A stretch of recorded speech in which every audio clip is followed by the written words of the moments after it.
How much of your day do you spend reading, right?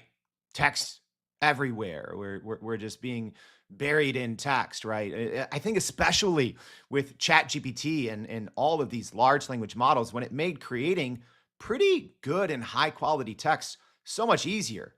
But now it's hitting us everywhere. But in the future, is everything just going to be video? Are we going to see way more AI video everywhere?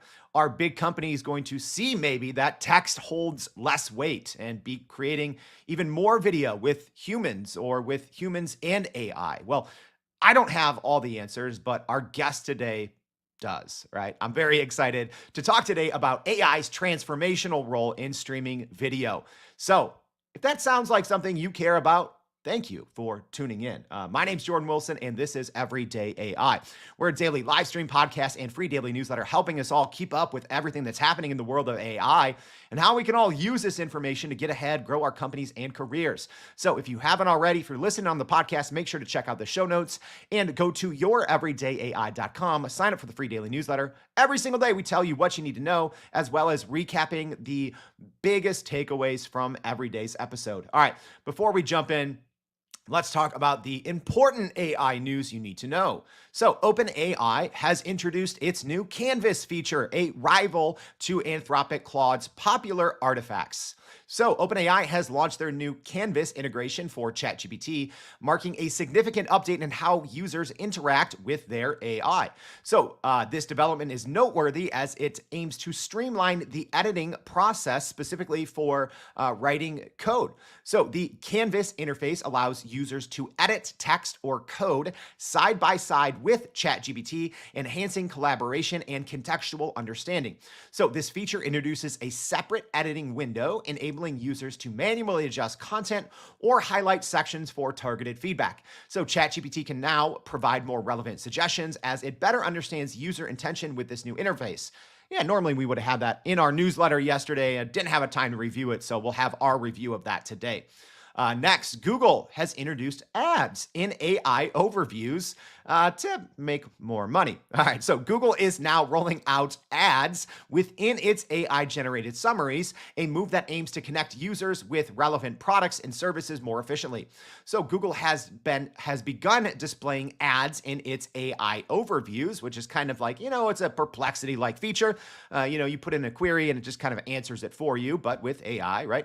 But now there's ads there. So these new sponsored product suggestions will appear only when the search has a commercial angle, according to Google spokesperson Craig Ewer.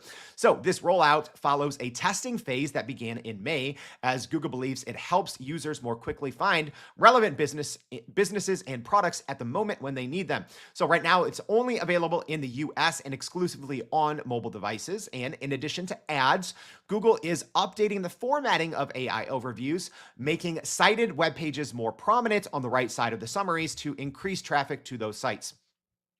Last but not least, more OpenAI news. They've secured a $4 billion line of credit, boosting their liquidity to over $10 billion. So OpenAI has made more headlines by closing a significant funding round recently, a $6.6 billion funding round that values the company at $157 billion.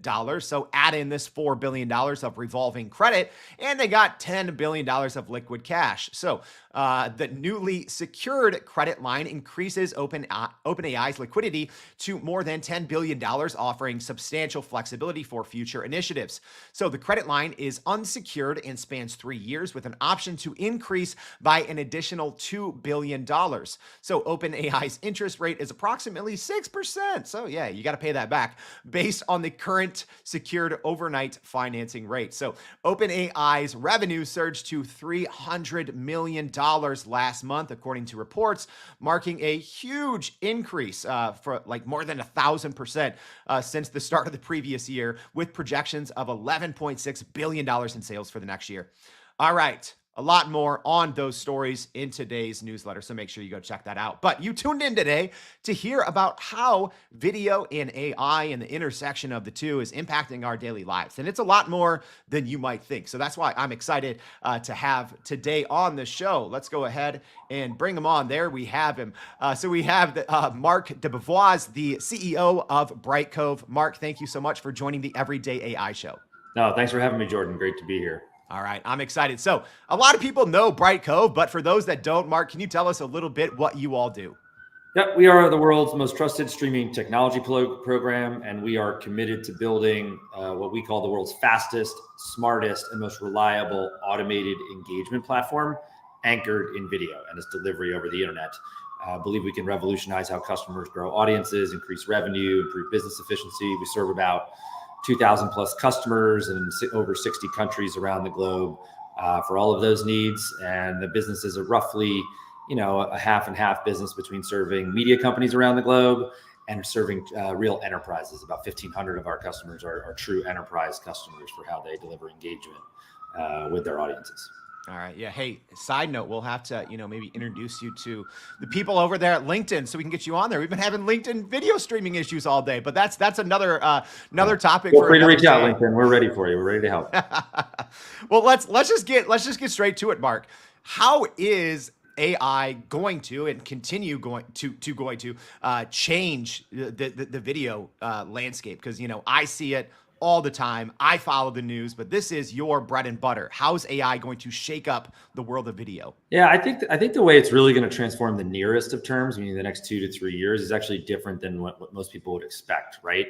I think it's going to fully transform the creation, management, and distribution of effectively all video over the next decade. But I think, like, if you think about media companies, the type of video they create, true entertainment, and sports and news content, most of that is going to be a challenge to change in the near term, given the issues related to talent and creativity and how does that really interact. I think people are going to use AI in some of those creations, but I think the ability for that to fully take over and dominate is going to be a little farther off until we sort through a lot of the legal and personal issues.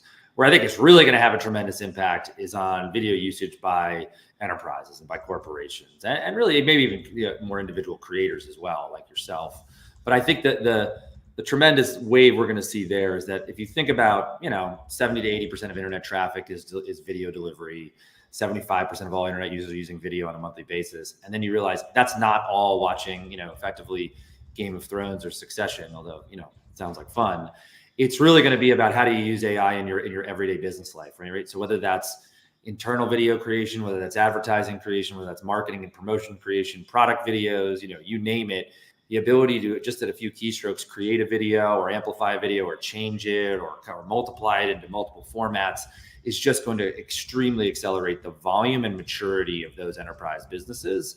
And, we at Brightcove are excited about that because we effectively help companies at that video maturity stage understand how to really engage their audiences, really help them either drive revenue or find efficiencies in their business in which way to deliver that engagement. So much to unpack there. And I'm excited to jump into a lot there. But just as a quick reminder to our live stream audience, right? Not every day you can come on and ask a question of the CEO of a public company. So make sure everyone who's joining us, Kurt, Marie, Jason, Jackie, Jason. I can't get to everyone, but if you have questions about how AI is impacting the future of video, now is the time to ask those questions. But let's just ask that question that a lot of people are probably thinking, and you kind of addressed it a little bit there, right? When we talk about the future of entertainment, right? Everyone's like, oh, are we just going to be watching, AI generated videos in the theaters anytime soon? Kind of sounded like we're not really close there. And, I think those companies, the Runways and the Pika Labs of the world, and you have your Google and Meta, developing their own AI video platforms as well. What does that look like in both the near term and the long term future, Marc? Yeah, look, I think you will see AI generated art and art forms, very quickly. Don't get me wrong. It's not like I think it's going to stop the AI creation of it.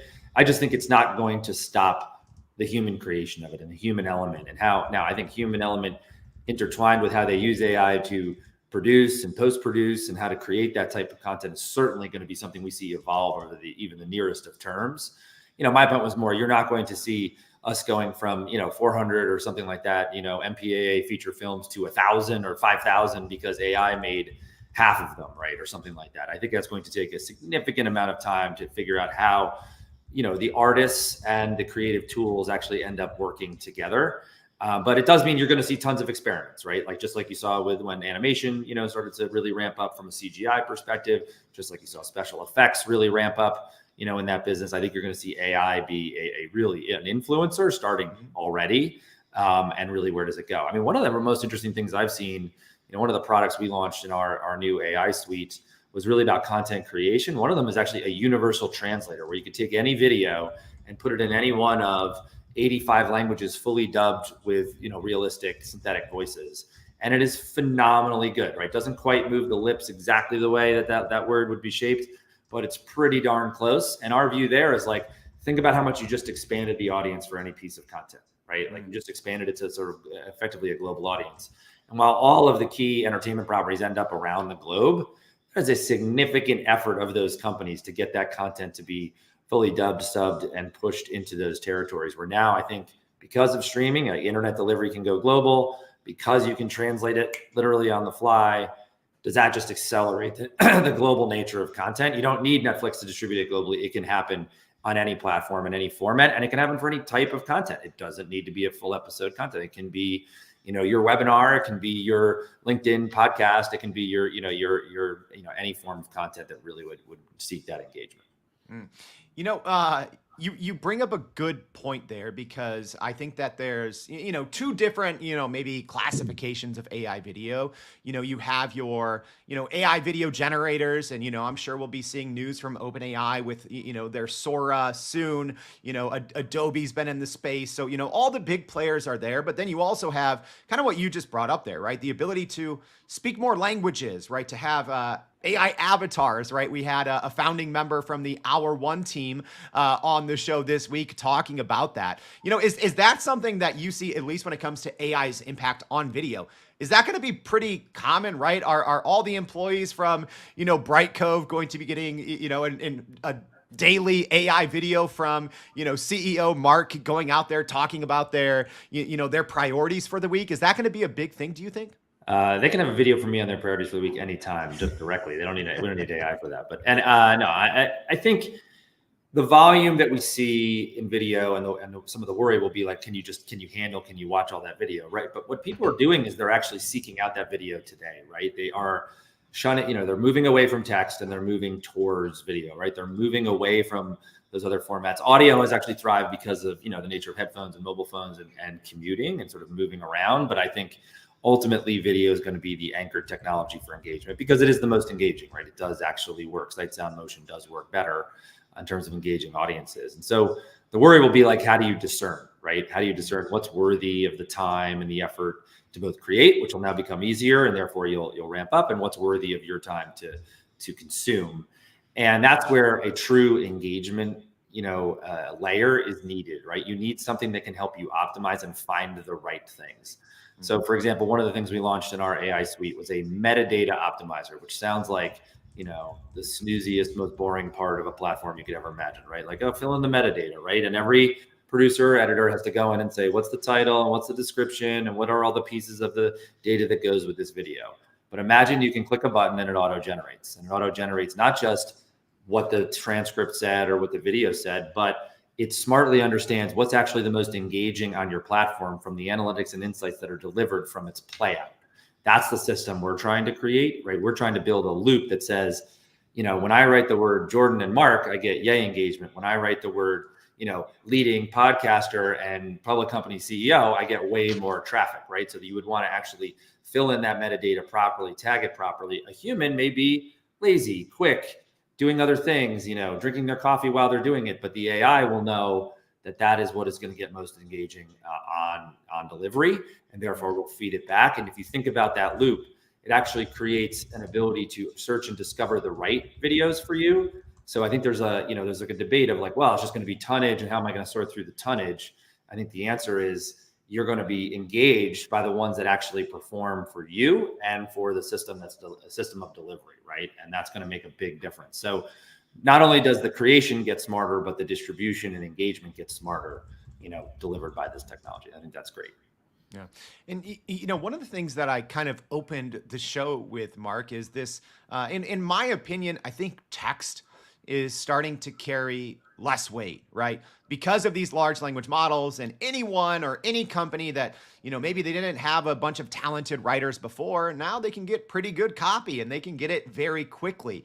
And my thought is like, and it kills me as a former journalist, right? Like maybe the written word is losing its luster. Number one, is that something that you see? And if so, might we run into that same impact with, AI generated visuals?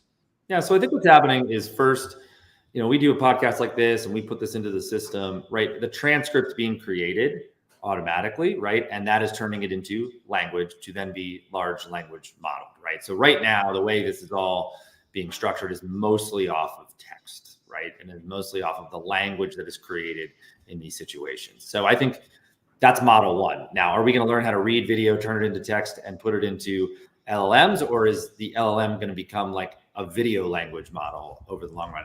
I think the answer is it doesn't really matter, right? Like one way or the other, this form and format is going to be fed into those models and become smarter. Now, is text going to go the way of the dodo, so to speak? Is it going to go away? I don't think so. I think you're going to need it in the right form and formats. But what you are finding is that it has less impact than it did 100 years ago, 50 years ago, 20 years ago, 10. Just like radio doesn't go away and no media goes away. It just sort of becomes its new place in the world. And I do think, the growth in streaming and in video overall just tells you that that's where all of this needs to go. That's why we find that our business has evolved from being, it's a 20-year-old business. We're celebrating our 20th year this year. And what's so amazing about that is we started as just a web video player for publishers. We then realized we could sell that to some companies to put some videos on their website. Now we are a true engagement platform that enables all kinds of use cases, from marketing to communications to sales. Whether you're doing your all hands or trying to put a product video out there, or actually, try to sell one-to-one to someone, you can use a video to do that. Think about that evolution, how much more video has taken, right? Then, you're not, you can get a sales email, right? And yeah, you can have I can send one to the whole company instead of doing an all hands, but which one's going to be more engaging, right?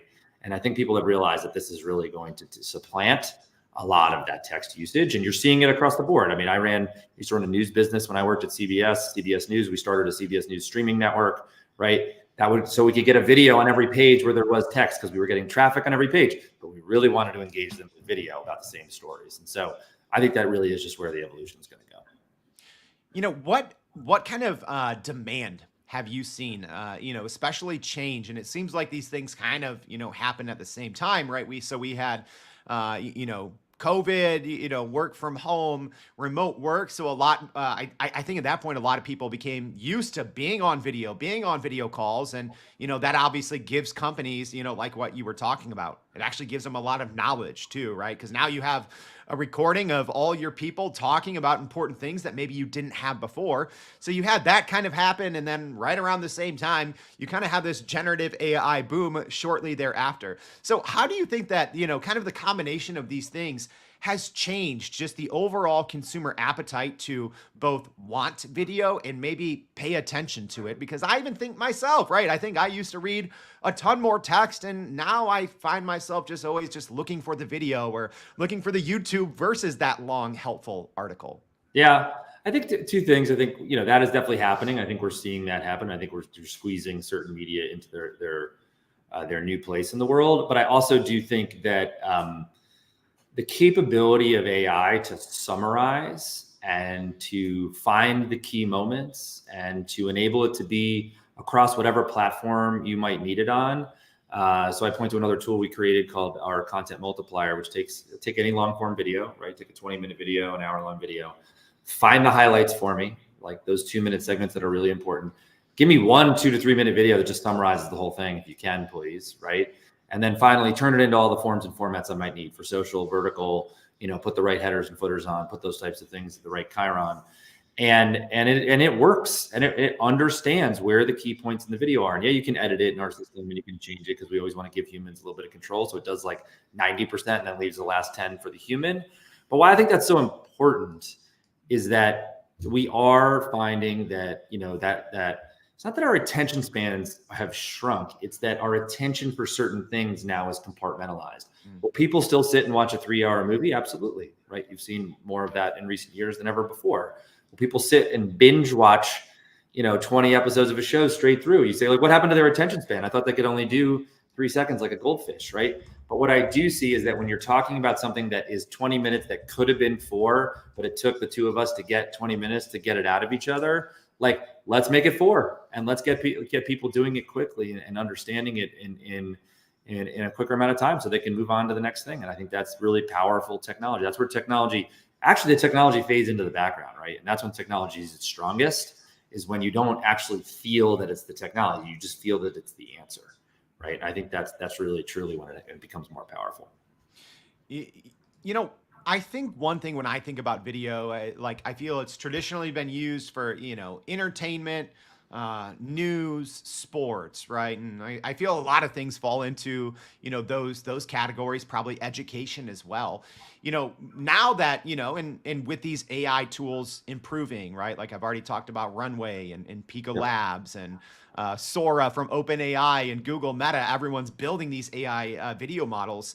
Do you see kind of new avenues for video consumption being created that maybe we just didn't think about until, right, the process and the needed skills and the needed investment starts going lower and lower and lower, just like it has with text? Do you see new avenues being created for video consumption that maybe didn't make sense, 2 or 3 years ago? Yeah, I mean, absolutely. Look, it was the evolution of the way, we needed the internet first, right? We needed the ability to communicate in this way with everything available to everyone effectively 24/7, right? And you needed that always on type of delivery technology. Then you needed, the ability to deliver different forms and formats over that period. So you needed a video player, you needed that capability.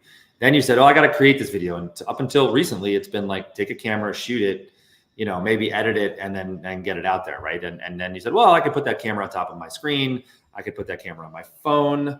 I could put it in my hand, right? Phone's a big part of this and how that comes through.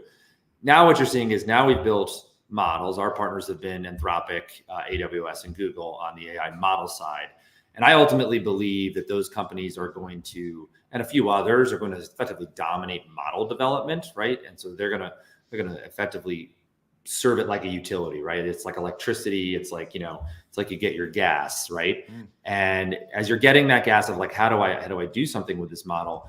What are the next phases? I think first and foremost, creation, right? Creation is going to change, right? It is going to be, can I enter in some keystrokes and get something out of it? Can I take something I already created and to make it into something different using that technology to make it that way? The translator I talked about is just a basic version of that, right? Can I take English and turn it into Spanish? Can I take a long video, turn it into short? But there's going to be more and more evolution on that in the next 2 to 3 years, especially with the video models you discussed. I think the management and then optimization, we talked about that, right? Like, how do you actually put metadata on it and figure out where to put it and actually have people find it, because there's going to be tonnage that comes through, right? It's going to be a wave of creation. Then you got to get people to watch it, right? You got to get people to engage. How do you get them to engage, right? You have to put it in front of them on the right platforms. And I think that's the question you're asking, is like, are those platforms going to change? And I'm like, probably, right? I mean, it's been a while. The phone's been around for a while. The internet's been around for a while, right? Like, people are trying glasses and headsets. I think those are a challenge, right? Most people don't want to put something on their face that they don't have to. And I think that's the challenge with that one. If you get it in a contact lens, I'll feel better, right? About that ultimately happening. And we're not in that space. So no dog in that hunt, although we do work with those platforms to put video on them. And then look, you ultimately have to deliver great content, great quality, and do it efficiently, right? And doing that, frankly, is effectively the table stakes, but it does take expertise, right, to do that. And so I think as we've gotten to this efficient frontier of the current technologies, right, delivery over the internet, delivery to your phone, I now think you are probably flirting with what's next, right? Is it 2 years? I don't think so. Is it 10? Probably, And so you look at that range and say, in our career lifespan, there's definitely going to be some form of transformative distribution technology. I mean, I think the latest one was connected television, right? It was really getting the internet delivered over your TV. It sort of brought TV back to the TV. But you're starting to see that now become much more like the overall internet, right? You have interactive ads, you have the capability to actually use it like a business, as opposed to just to deliver movies and television shows, right? Or short form videos. I think we have time to get this one from our audience. So Rolando, thanks for this question. So he's asking, what innovations in the AI-driven video production or personalization do you see that could specifically benefit small and medium-sized businesses? Yeah. So I've always looked at the SMB market as an interesting one for video, because you actually ask for many of those businesses, of which there's like whatever, 10 million plus in the United States, for example, like, how are you going to create video, right? It's like really hard. Like, if you're a restaurant, like, it's not like you're sitting there shooting more than 1 or 2 videos ever, right? Like, oh, we did 1 video and that's like kind of it. Forever, yeah. Right. And there's a video of the way it looks when it's beautifully set up and then we're done, or like, here's some people in it so it looks crowded and we're done. I think what's so amazing is that with the new forms of technology is that can absolutely ramp, right? You can do it on your phone. You can do it with low level technologies of production. Very accessible. I mean, low level, very accessible levels of technology. But now with AI, you can do like a ton of things. And those models are going to be put in front of small and medium sized businesses. Now, they're not today in any robust way, right? Yeah, you can go to ChatGPT or you can go to something. But think about, we have a customer in Yelp, right, who services small businesses, right? And they use us to deliver video on their platform. And that's actually like almost like, it's not a reseller, they're a customer, but they almost like resell us to thousands of small businesses or millions of small businesses around the world. I can imagine that, in partnership with them, things that go to a small business and enable them to create so much more, right? To do so much more that's in there. So I am intrigued by the ease of production, the ability to create video in a text to video format, right? And that ease, and the ability to then drive engagement with that video, even for a small business. Now, if you're an internet focused small business, you're probably already here, right? You're probably already saying like, my text site isn't going to be my text site. It's going to be a video enabled site, right? Like, and how am I going to be able to create that and make that happen? And I think there's going to be great growth and opportunity there, for small businesses over time. Love it. So, we've covered a lot in today's show. I mean, we've talked about everything from how AI and video and this intersection is creating content creation, how it's impacting consumption, the impact on businesses, large and small. So Marc, as we wrap up here, what is the one most important takeaway that you think our audience needs to hear when it comes to this intersection of generative AI and video? Yeah, look, I think if you're at a business and not on the entertainment side of this business, my view is experimentation is going to be wonderful over the next 2 to 3 years. Try things. We ran a bunch of pilots for our customers on purpose. We wanted them to try it. And so I view it as a wonderful time of exploration. And I sort of encourage folks, not just our customers, but out there, to try the different pieces and see what they can make out of it, right? I think that's where great innovation is born, is through experimentation, right? And I think driving that experimentation over the next few years is going to be key. And look, I'd say that wave is coming, whether you like it or not. I think you're going to like it. So, jump on, right? Like, go grab a board and get on that wave and see if you can surf it, to the shore. Love to see that. And that's a great point, right? Like, now is the time to try while the rest of the world is trying, because it's not like anyone's going to look back and be like, oh, they tried this thing with AI video. Well, everyone's attempting it. I love that. Innovation is a great, to find the innovation now is a great time when everyone's experimenting. So we covered a ton today. This was super valuable. Marc, thank you so much for sharing your time and your expertise and coming on the Everyday AI Show. We really appreciate it. Thanks a lot, Jordan. Appreciate it. And hey, as a reminder, everyone, we covered a lot and there is going to be a lot more. So maybe you're out walking your dog or on the treadmill. You couldn't, take in everything that Marc said. Don't worry. We're going to be recapping it all on our free daily newsletter. So make sure you go to youreverydayai.com. If you haven't already, please do that. We'll be recapping it there. If this was helpful, if you're listening on the podcast, please leave us a rating. Please follow the show. We appreciate that. And join us back for Everyday AI next week, tomorrow. Thank you. We'll see y'all.